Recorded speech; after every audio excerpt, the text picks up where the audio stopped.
Hello and welcome. I'm Lisa Mitrakin and I have a very special episode for you today.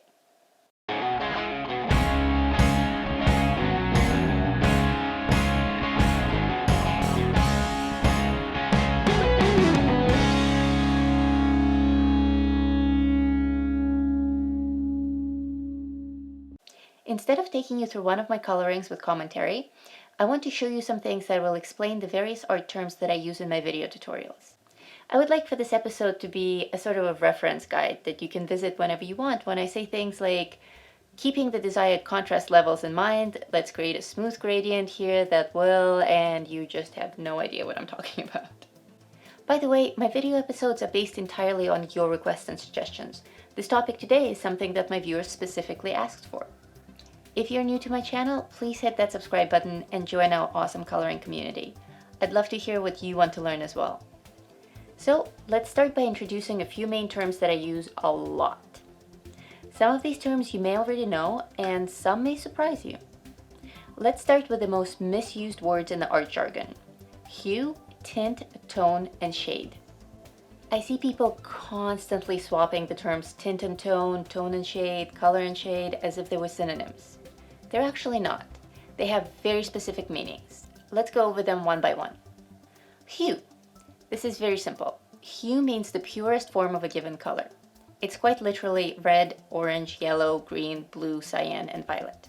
Of course, when we look at the entire hue lineup, it doesn't look like 7 obviously separate colors. It looks like one color is flowing into another and round they go forever. So how do you know where one color ends and another begins? Well, the fact is that some people see very little variation on this scale, while others see hundreds of different hues. To keep things manageable and measurable, this scale can be divided into 360 sections. And each slice of color can be numbered instead of being named. So hue is color, or the purest form of a given color. Then what's color? Most of you watching this are colorists or artists. Color is what we work with. But it's not a tool or a material. It's how we perceive white light. Light travels in waves. Some waves are longer and some are shorter. The wavelengths that our eyes and brains are capable of perceiving range from red, the longest wavelength in the rainbow spectrum, to violet, the shortest wavelength in the spectrum. And there are actually other wavelengths of light that other organisms are able to perceive as other colors that are completely invisible to us. For us, it's the rainbow. The use of ultraviolet photography shows us that our limited trichromatic vision is simply not detecting the differences between certain colors, instead grouping them into one solid color. Understanding the amounts and the functions of photoreceptors in different organisms tells us that many are able to see a whole bunch of colors that simply don't exist to us. It's fascinating, right? I always felt like I was missing out on some colors when I was a kid. I kept trying to imagine the colors that I can't see. It's like I felt colorblind. Then I decided that my life's purpose is to discover the undiscovered color. And who knows, maybe I will. After all, it wasn't so long ago that human beings didn't even perceive the color blue, but that's a whole different story. I'm getting carried away. So why do we see objects as having colors at all? Well, it's because all objects either reflect or absorb some or all of the light that comes in contact with them. Some objects reflect all of the white light that shines on them. We perceive those objects as white. The ones that absorb all the light we perceive as black. But there's a whole range of reflection and absorption level in between. Some objects absorb all the white light wavelength except one corresponding to the color red. We see those objects as red. So in reality, objects don't even have color. Color is an illusion, and it's an illusion specific to the human eye. So technically, it's incorrect to say that an apple is red. It just looks mostly red to most of us. An apple is just an apple. It does reflect certain wavelength, and some of those we're able to see. Different organisms perceive that interaction with light in totally different ways. And humans even perceive colors differently depending on our mood and state of mind. It's a very fascinating subject for artists. Knowing that objects don't really have colors is liberating. When you look at a pile of apples and realize that you're not really looking at a pile of red apples, but rather at a bunch of spherical objects that you know taste sweet, are smooth to the touch, and generally make people happy, you'll be free to depict that pile of apples in a million different ways, in different lighting, conveying different moods and emotions, a whole new world. Painting and coloring isn't about getting the right color of the object.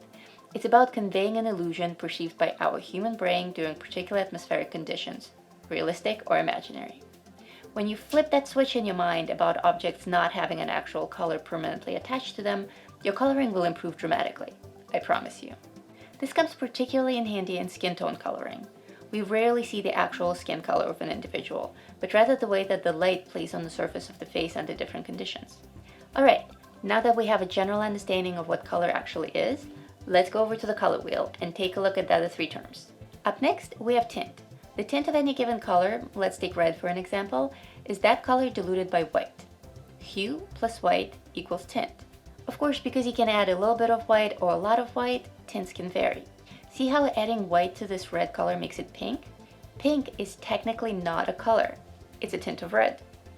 In coloring, different tints can be achieved by either adding white to your color or by applying the color to the paper very gently. This is my red hue. And now let's make some tints by adding white, or by applying red over white. But the white of the paper itself can also be used. Applying red very gently, barely touching the paper, creates that same tint. Next, we have tone. If you take your hues, but instead of diluting them with white, you dilute them with gray, you get tone. Hue plus gray equals tone. Still working with red, this gives us tones that look almost violet, but not quite. They're really like dusty burgundy tones. These would be very difficult to match with specific pencils, but you can always get one of those tones using just a red pencil with a layer of gray over it, or the other way around. The single most common example where these tones would be needed is shadows. Now, I never use just gray for my shadows. I like to add a little bit of blue and violet, but that's a topic for another episode. And now we have shade. Shade is what happens when you mix your hue with black. Hue plus black equals shade. In case of red, we're getting nice deep burgundy tones now. Let's see how that can be done with pencils. You know how I always say you don't need to have every pencil to color, you don't need to use every pencil to color?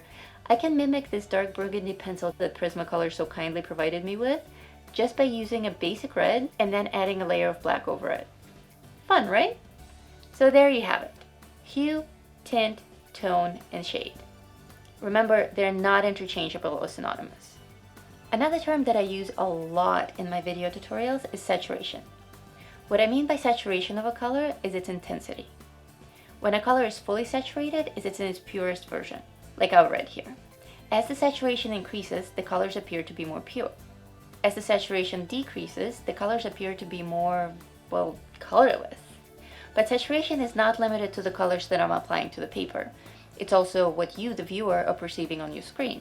I may use the purest saturation of red in my coloring, but my camera settings and my own post-production color grading may alter the saturation level a bit. And it may get altered even more when you see it on the screen of your device, considering that every screen is a little different, everyone has its own light and color settings, and so on. When you see me apply that old film distortion effect that I often use in my episodes, one of the main things that I alter is I drop saturation. See how I'm almost black and white now? This is low saturation. This is my desired saturation. This is natural and vibrant and attractive. This is exaggerated saturation. In most cases, it's unwanted and not pleasant to look at. But sometimes oversaturation is needed for certain effects, like neon signs or psychedelic designs. So again, saturation is how pure or how bright the color is. In pencil coloring, saturation is greatly affected by the actual brand of pencils that you're working on, combined with the paper that you're using, combined with the pressure that you're applying to the paper. Ideally, you want pencils whose primary colors, like red and yellow, appear as fully saturated red and yellow when applied firmly but with no significant pressure. And the best paper for coloring should have enough tooth or texture to not be glossy or smooth. So there's a sea of options out there, and your combination of pencils, paper, and hand pressure will be your unique combination for creating the perfect color effects. Another big one that you hear me use all the time is gradient. A gradient is a gradual transition between two colors, tints, tones, or shades. For instance, this is a blue to red gradient. Gradients can be very smooth, or they can be very sharp. They can be very obvious when the two colors are quite different, or they can be very subtle when the two colors are very similar. Is this a gradient? I use these all the time when applying shading effects. You may think that this is just a single color fade, brown to nothing. But in fact, this is a brown to white gradient, white being the color of my paper in this case. So when I say things like I'm creating a light gradient by smudging the charcoal with a Q-tip, What I mean is that I'm creating a smooth fade from black to gray to white. Let's see, what else? Contrast. That's another one that you guys ask me about that I use a lot. Contrast in color and in grayscale is how obvious the difference between the dark and the light areas is. Contrast makes images more distinguishable. Let me show you. I'm going to lower the contrast of this picture. See how everything suddenly blends together? Physical photographs, for instance, tend to lose their contrast over time as the paper fades. Now I will increase the contrast on this picture. This is taking it too far. This is too much contrast. Let's bring it back again. Contrast is extremely important to consider in your coloring because the human visual mechanism actually perceives contrast better than it does color or saturation. As children, we see and recognize caricatures of faces and objects because of high contrast, not because of detail or color. We recognize two dots with a line under them as a face only because of our perception of contrast. Let's take a look at the role that contrast plays in coloring. If you have a very busy image, like my steampunk king for instance, coloring every little detail in bright and equally saturated colors will look overwhelming, and the different elements of the drawing will be very difficult to distinguish from one another. This is why on very complicated pages like this one, I like to establish the main elements and make them stand out through the use of contrast rather than color. For instance, the two club symbols are very obvious because they're light against the relatively dark and colorful background. The color choices are less important here. It's that difference in light and dark that makes this presentation work. This isn't to say that high contrast is always the way to go. There are situations when you may want a soft scene with very low contrast. The important thing is to decide what you want your overall look to be in the end, and try to use these tools to get there. Alright, I think that's enough terms for one day. These are the main ones that I use all the time in my coloring tutorials and art videos. If there are others that I didn't cover here but you would like to know more about, please tell me in the comments below and I will cover them in a future video. I hope you enjoyed this episode and learned something new.